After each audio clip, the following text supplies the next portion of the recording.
NO2 can enter the airways through inhalation, irritating the respiratory system and leading to symptoms such as coughing, wheezing, and difficulty breathing.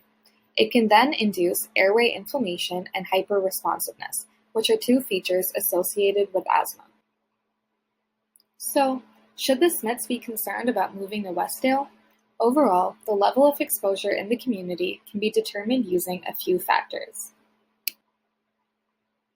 Given the high prevalence of both vehicle and industrial emissions in Westdale, we can assume that approximately 50% of the population is exposed to harmful levels of NO2, while also considering a lower limit of 25% and an upper limit of 75%.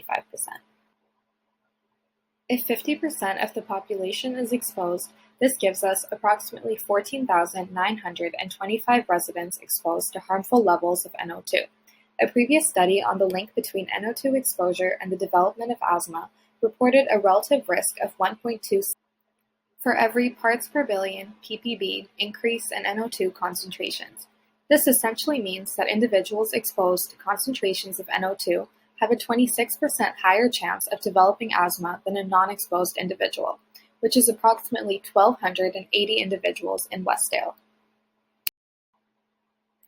Additionally, considering a relative risk of 2.0 for every 30 parts per billion increase in exposure, such as in the areas located nearest to the industrial sector, this would make those residents twice as likely to develop asthma, which would be approximately 4,925 individuals.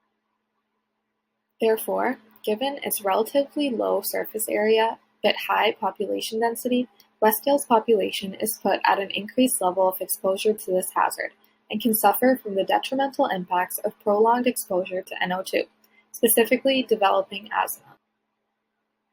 Overall, evaluation of the exposed population and relative risk measurements demonstrates that outdoor exposure to NO2 is associated with an increased risk of developing asthma for exposed populations.